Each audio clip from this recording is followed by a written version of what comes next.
Most Christians believe that the Bible speaks extensively about people having souls, a kind of spiritual energy force that is integrated into our body while we live our lives here on this earth, but that when we die, these souls can drift away from the body, taking our consciousness and memories away to another realm or dimension.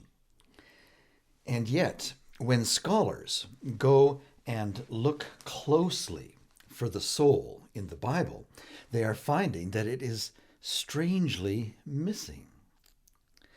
They are finding that the people of the Bible had a worldview that focused more on the physical body as holding the essence of life. Even when the people of the Bible talk about an after-death existence, this is always seen as only being possible through the resurrection of the physical body. Does the Bible teach that people have immortal souls? My name is Frank Spangler, and this is Worldviews. Join me as we explore this fascinating question.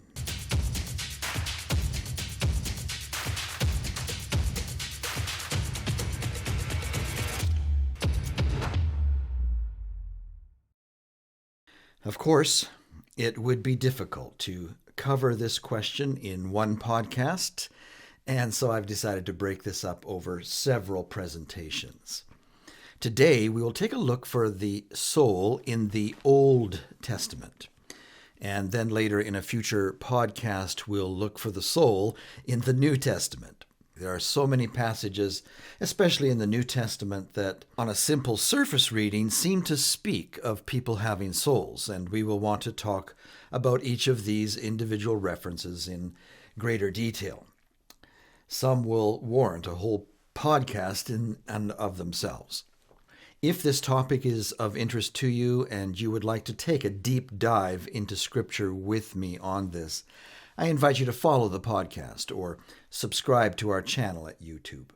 You know, whenever I suggest that the people of the Bible did not really believe in souls, people get shocked, sometimes even defensive and angry. The concept that we have souls is so ingrained into our culture and worldview that it is accepted without question or thought or investigation. As we have mentioned in previous podcasts, science has been investigating this question quite extensively the last 30 years.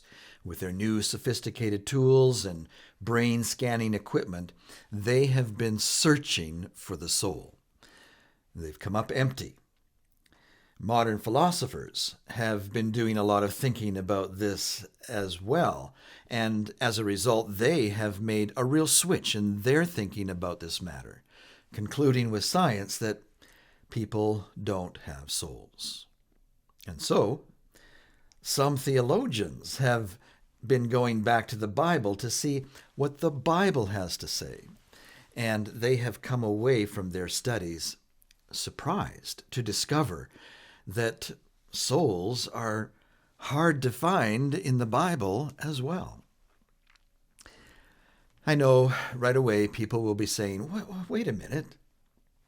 When I read my Bible, I see souls mentioned everywhere I go. How can these theologians be missing all of these texts that are sprinkled throughout the Old and New Testament when they do their work? Are they closing their eyes to all of these passages that talk about the soul, or that at least use the word soul? No, they are not closing their eyes. It is more a case of their eyes being more open, so to speak. The scholars, or most scholars, read the Bible from the original languages. They are fluent in the biblical Hebrew of the Old Testament and the Greek of the New Testament. And it is when they read Scripture in the original languages that they have realized that the soul is mysteriously missing. You might ask, well, how could the translators made that kind of mistake? Why would they be inserting soul here and there throughout the Old and New Testaments if it's not really there? How could something like that happen? Well, I believe there are a couple of things happening here that would be good for us to keep in mind as we get ready to dive into this question. The first one is linguistic. All languages change over time. Some words fall out of use altogether. New words are coined every year, and some words take on different nuances of meaning. The word soul in English is a prime example. Today, in the 21st century, the primary meaning of the English word soul, the idea that comes to our mind when we say soul today, is primarily the idea or concept of a spiritual entity that lives inside people's bodies, right? If you look in modern dictionaries today, you'll see this. Merriam-Webster's primary definition of the soul, the first one that's on the list, says the spiritual part of a person that is believed to give life to the body, and in many religions is believed to live forever. That's their primary definition of the soul. And so today, when we hear somebody mention soul, that's what we think about. But it has not always been the case. In days gone by, the word soul also meant life. We think, for example, about the universal call for help in emergencies, SOS. What does SOS stand for? Save our souls. When people send out this message, do we think that they're saying, please come save our spirits? No. Save our lives, right? The next morning, when the newspaper article says, a ship sank off the coast last night and 26 souls were lost at sea. Was the columnist saying that 26 spirits perished? No. When a writer says something like, she grew up in a small hamlet of only 100 souls, do we take that to mean that the woman grew up in a ghost town with 100 spirits? No, it's 100 people, right? Or 100 lives in that hamlet. Even in today's English, soul does not always refer to a mysterious spiritual energy force that can contain a person's consciousness.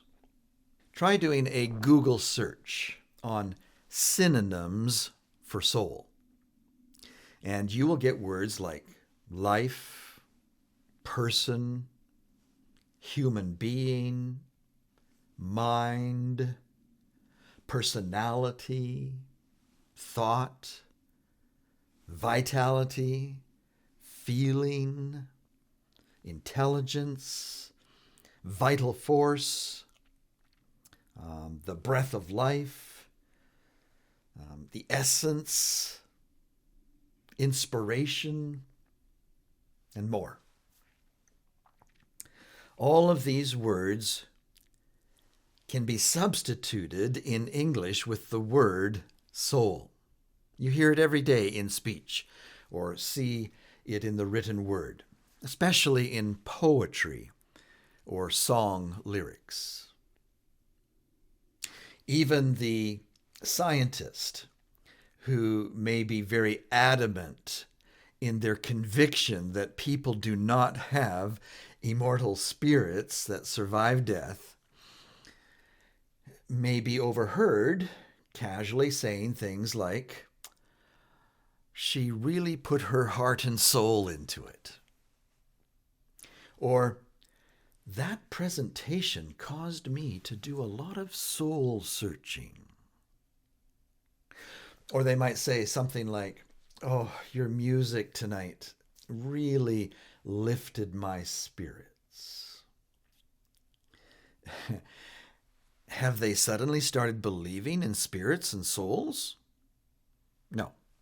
They're just using a word that can also refer to deep emotional experiences.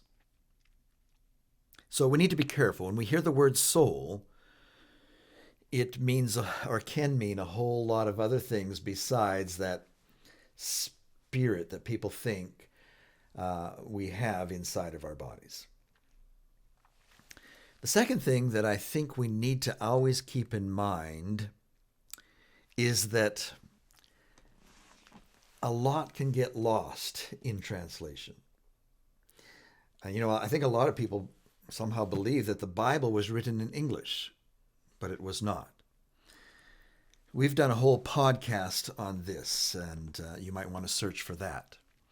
In my life career, I have done a lot of work with translators. I know how easy it is for meaning to get lost or even changed altogether in the process of translation. Fortunately, when it comes to something as important as the Bible, the project of translation will usually be assigned to a group of scholars, not just one person. There are Bibles out there that have been prepared by one person, and they might be interesting to read, but you need to be careful. It's better when you're working with a Bible that has been translated by a group of Bible scholars.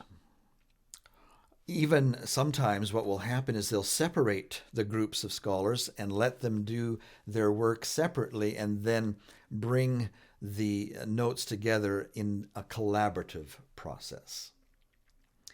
For example, that is how the King James Bible was translated. And it was through the collaborative effort of different groups of a total of 47 scholars. But what if all 47 scholars that worked on the King James Version believed in the doctrine of the immortality of the human soul? Do you think that this collective belief possibly had an impact on how they translated the original Hebrew and Greek? I would not want to imply that the King James translators intentionally set out to be deceptive, but we have to accept the fact that it is true that translators are not immune from being influenced by their own personal culture, worldview, and theological convictions. The very discipline of biblical translation, when they did their work back in the early 1600s, the discipline was in its infancy during this time. And it's only in recent centuries that people have endeavored to be as objective as possible when they do their translation work and try and avoid any type of bias that they might bring into their work. That is why I recommend using an online tool like BibleHub.com. We've had a podcast on this in the past where I've shown you how to work with BibleHub.com. But if it's new to you, I invite you to visit BibleHub.com. Whenever you're reading a passage that might seem a little difficult to understand in the Bible that you're reading, it really helps to go to BibleHub.com and type in the reference to that passage, and instantly you'll get 23 different versions, different translations of the Bible showing how they've rendered those texts or that text. Now, it's probably true that all of these translations will have some degree of bias in the way it was done.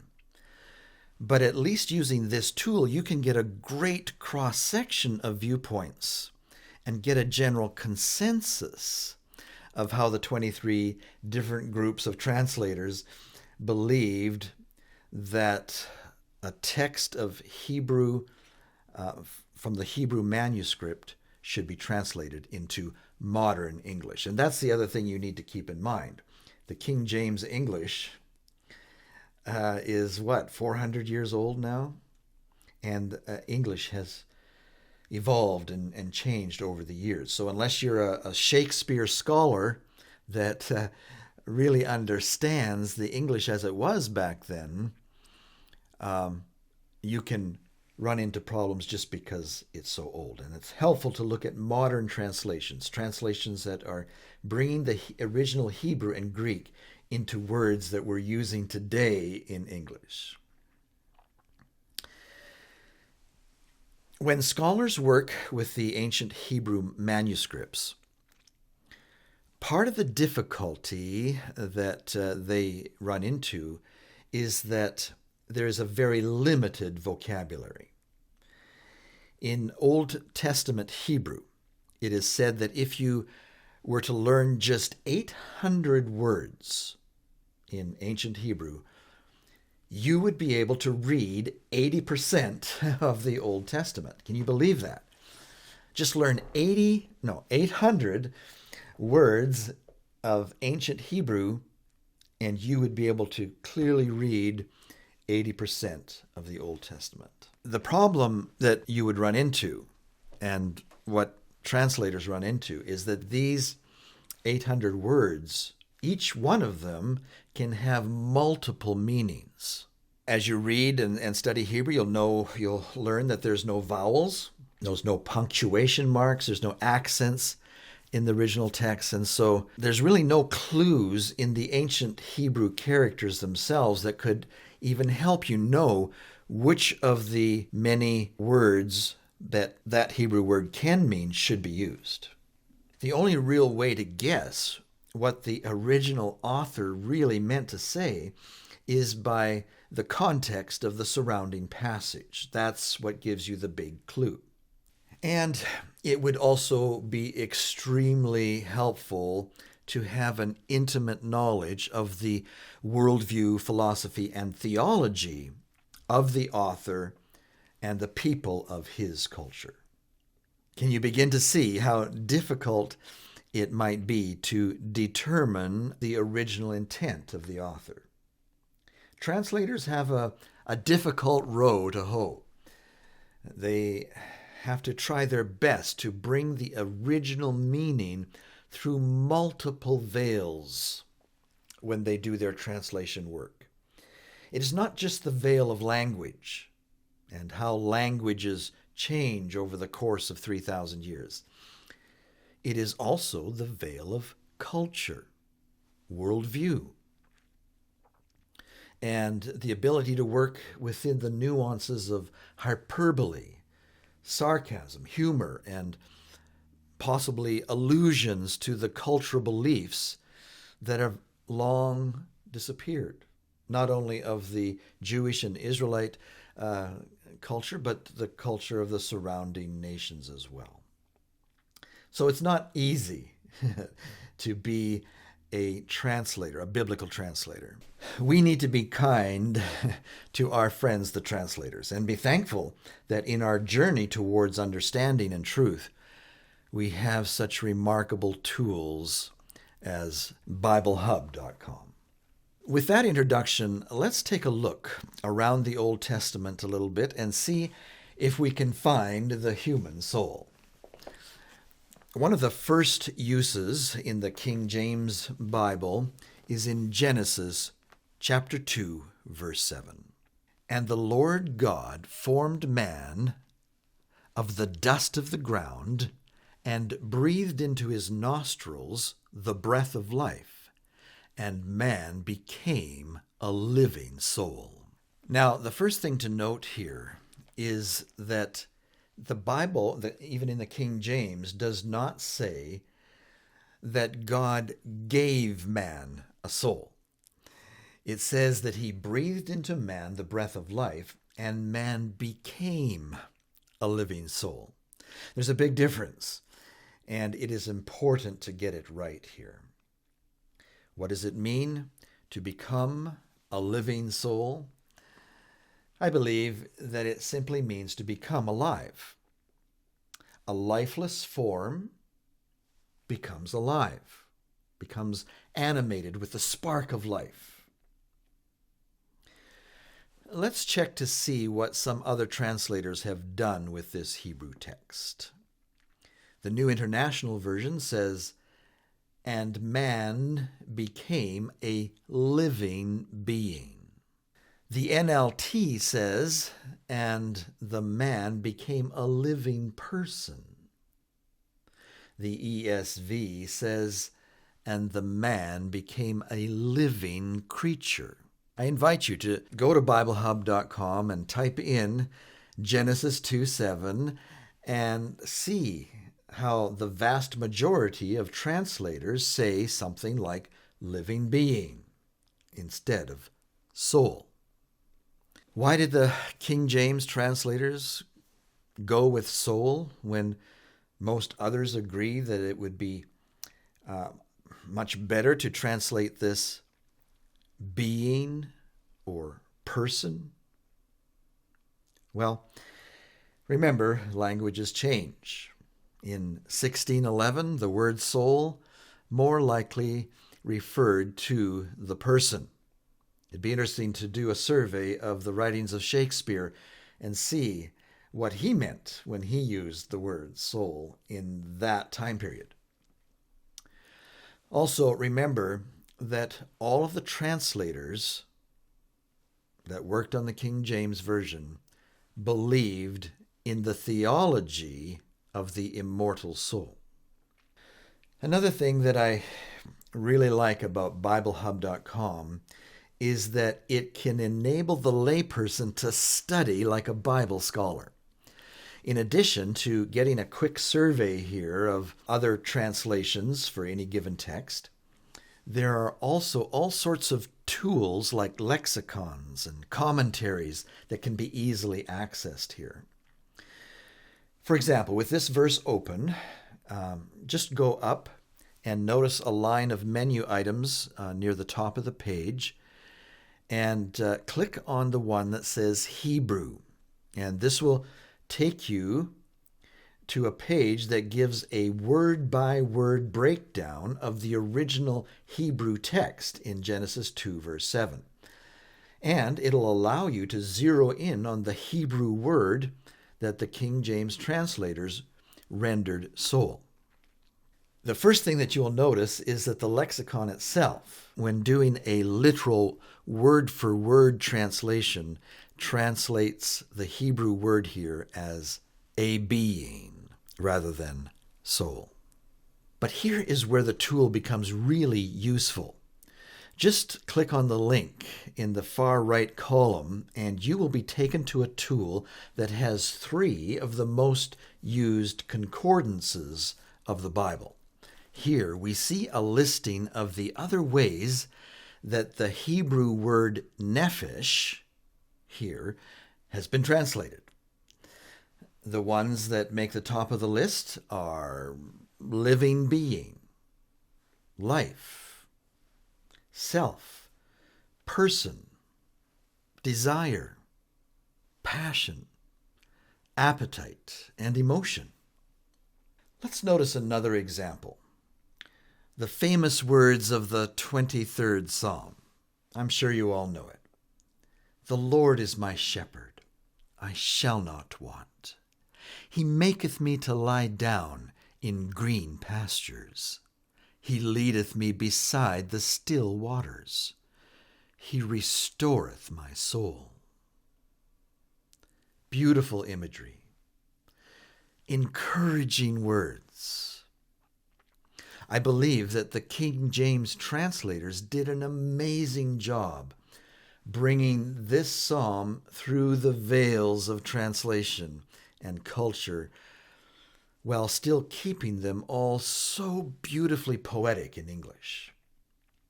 This, I believe, was their strength. They were not only Bible scholars and Bible translators, they were experts in linguistics and poetry, it would seem. But if you only read this passage from the King James Version, you might be inclined to think that the psalmist believed that people had souls. It is interesting to note on this passage, as you did your search on BibleHub.com, it's interesting to note that more translators actually retain the word soul as they do their work. I was surprised by this a little bit. I think, however, it's because contextually, in the beauty of this well-known psalm, this well-known hymn, translators were reluctant to change what the King James translators had so marvelously set in stone. You know, this psalm that has become so famous beautifully describes what a relationship with our Creator can do to restore weary, emotional feelings. But it is interesting to note that the more modern translators do make an effort to break away from the established poetry in an attempt to be more accurate to the original Hebrew text. The New Living Translation says, "He renews my strength." Not my soul. He renews my strength. The Christian Standard Bible says, "He renews my life." The Contemporary English Version says, "And you refresh my life."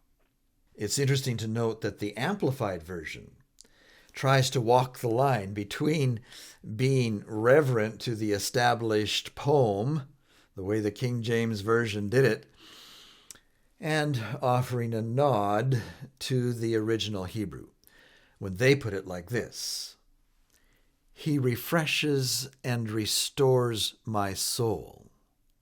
And in brackets, they put life.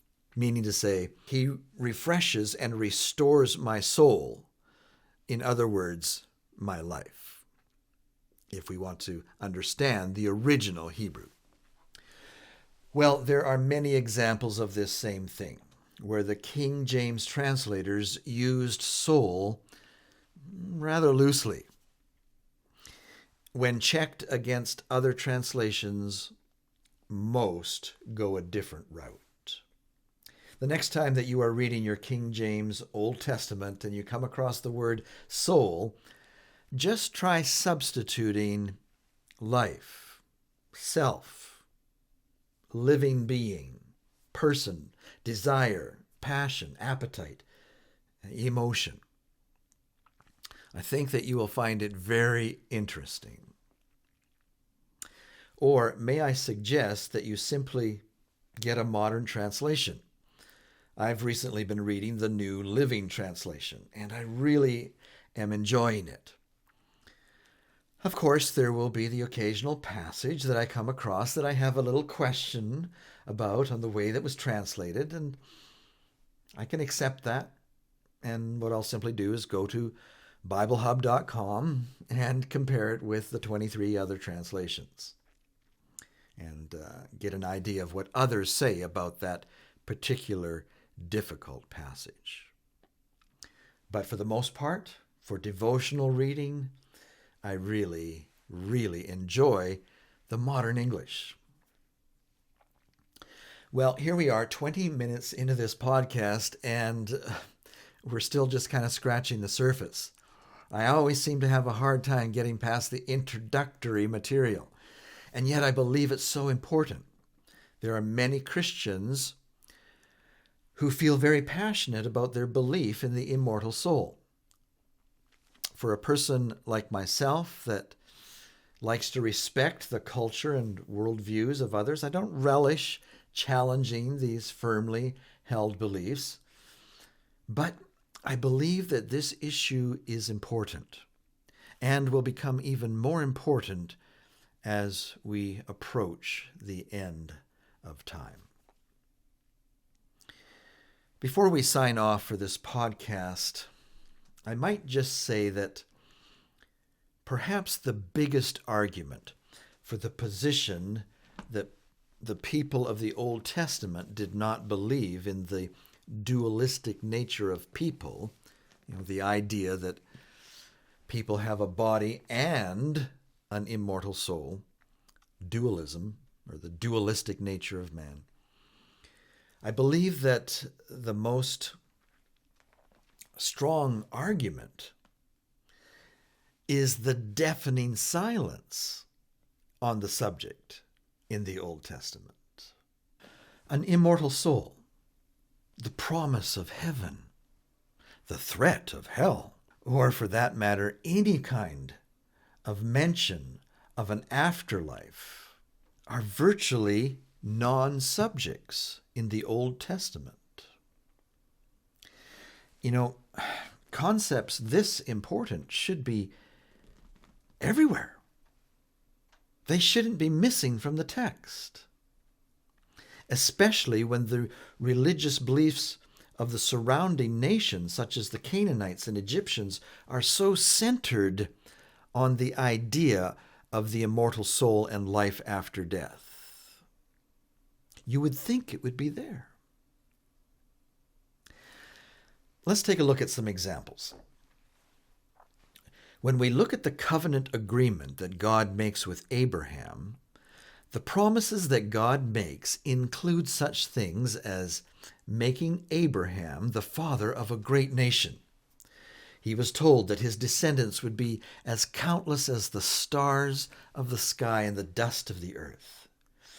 The land of Canaan was promised to his descendants, and that he would be a blessing to all families of the earth.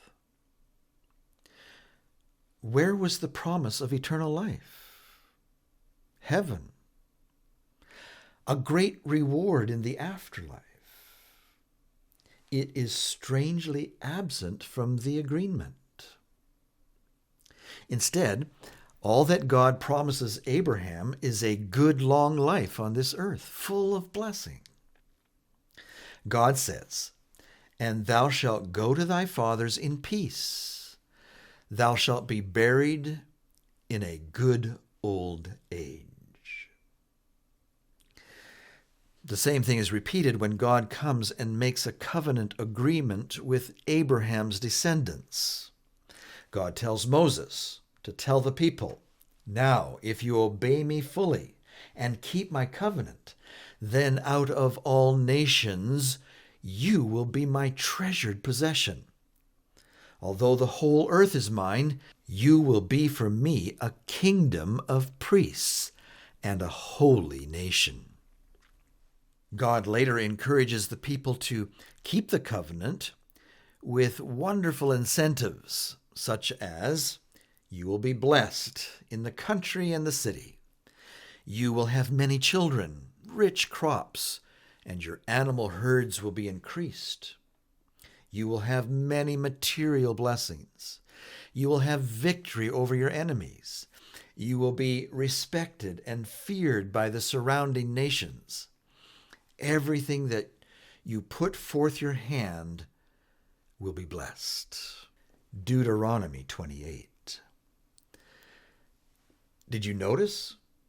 No promise is made of an afterlife, an eternal life, the joys of heaven, or any kind of mention of an eternal, immortal soul. Just a nice long life with lots of blessings. God then follows these up with many curses that will fall upon those who do not keep the covenant of God. But again, all of the bad things will happen to people in their lifetime, not in some eternal torment of a hell fire. Either way you look at it, afterlife incentives or disincentives are completely absent from the old covenant agreement between God and the Israelites. Have you ever wondered why it is that the Sadducees of Jesus' day did not believe in the afterlife or the resurrection? Primarily, it was because they believed that only the first 5 books of our Bible, the books of Moses, were inspired. When the Pharisees or the synagogue rabbis tried to tell the Sadducees about an afterlife through the resurrection of the body, they would say, well, that's not in my Bible. And that is because the mention of an afterlife or a resurrection or heaven or hell is practically absent in the books of Moses. With the exception of a few hints found in Isaiah, the book of Job, a few of the Psalms, and a wonderful promise made to the prophet Daniel, the Old Testament is kind of silent on the experience of an afterlife after the death of the body. On the rare occasion that the dead are referred to in the Old Testament, it's almost always within the context of their remaining body parts, their bones, instead of a mention of a spirit that leaves the body. Resurrection from death, on the few occasions that it's mentioned in the Old Testament, is always seen as being accomplished through some type of reanimation of the physical body, not the transmigration of an immortal soul at death. In addition to this silence, God seems to go to great lengths to protect the Israelites from any cultic practices that dealt with death or the dead, or the concept of life after death. After living in Egypt for 400 years, where life after death would have been a central focus of the culture, God seems to not only desire to bring them out of the land of Egypt, but to bring them out of the culture and worldview of Egypt.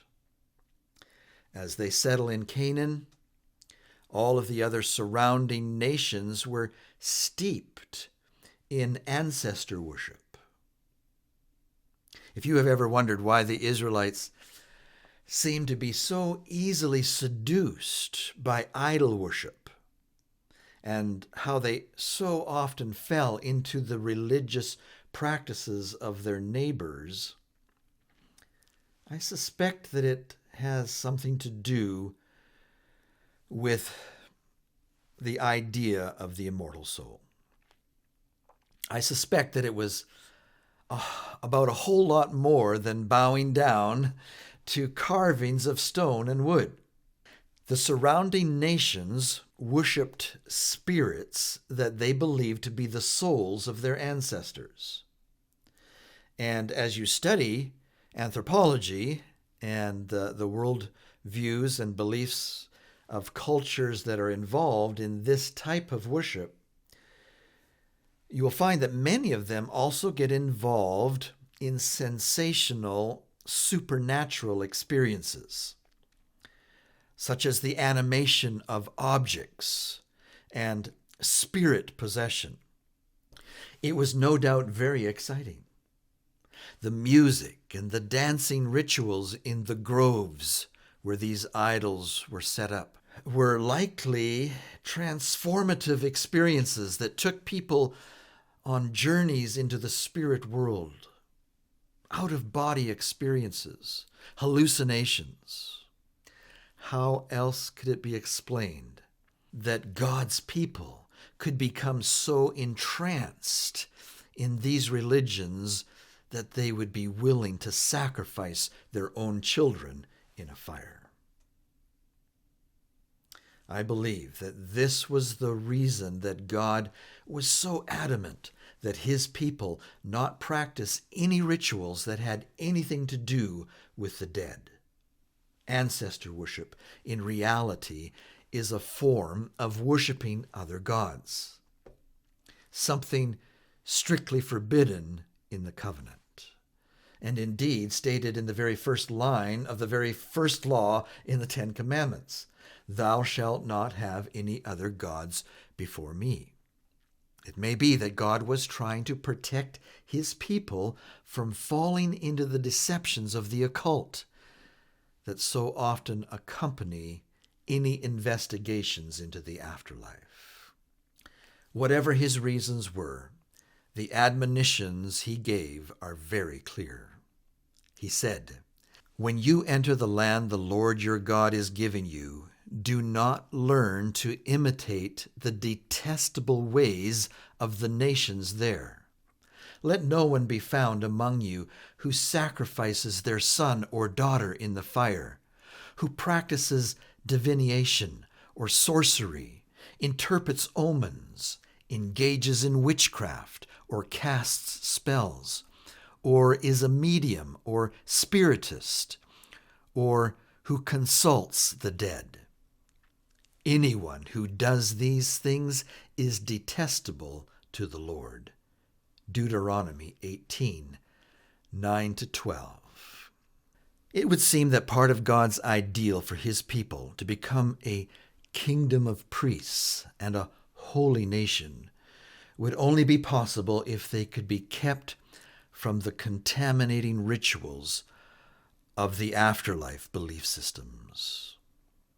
As Alan Segal notes in his exhaustive work, Life After Death, A History of the Afterlife in Western Religion, that the Bible lacks a concrete narrative of the afterlife, as we have seen so often manifested in the pagan cultures around it, must, we suspect, not be just accidental or deficient. It must be part of the biblical polemic against its environment.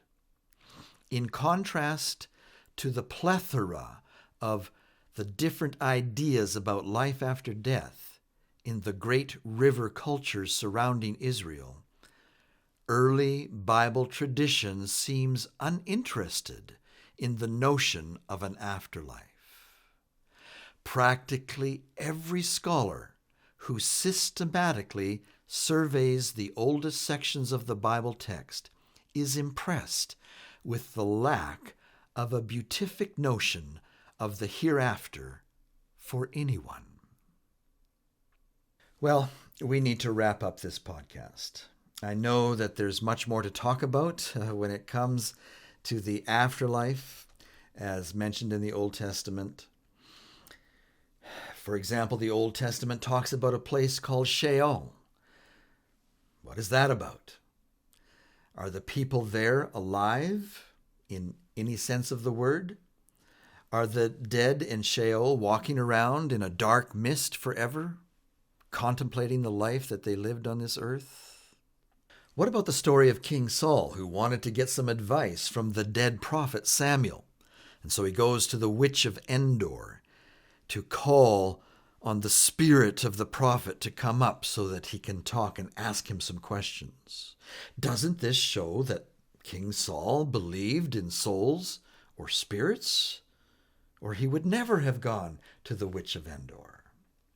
And doesn't the Bible say that the spirit of Samuel actually did come up and talk to King Saul? We'll come back to that and other stories and Psalms from the Old Testament. I do want to leave you today with a positive note that the Old Testament is not completely silent on the concept of an afterlife. We have the encouraging words of Job when he says, "I know that my Redeemer lives, and that in the end he will stand on the earth.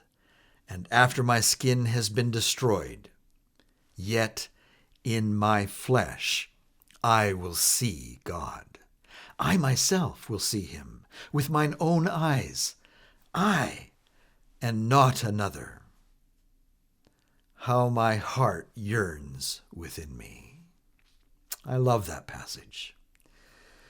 When I served as a pastor, I always used this passage in the funeral service. It comes with such hope. Even though, as we are discovering, the Bible does not teach that people have souls that drift off into the universe or heaven when we die, the Bible, even in the Old Testament, does offer hope of an afterlife that will one day come to God's people. Even though we must all face our own death, we may be confident that our Redeemer lives and that he will one day come to this earth, and that on that day, even though our bodies have long turned to dust, we will on that day in our flesh see him with our own eyes, not someone else's. This passage is so rich. Not only does it provide hope, it informs us to the biblical position about death.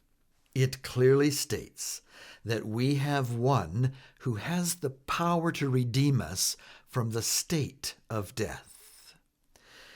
It tells us that this will happen at the end of time. It tells us that this will happen through a resurrection of a physical body, not a spirit. And it tells us that this will not happen through some type of reincarnation. We will, with our own eyes, not someone else's, see our Redeemer. Thanks for joining me for this search for the soul in the Old Testament. I invite you to join me next time here at Worldviews, when we will look for the human soul in the New Testament. See you then.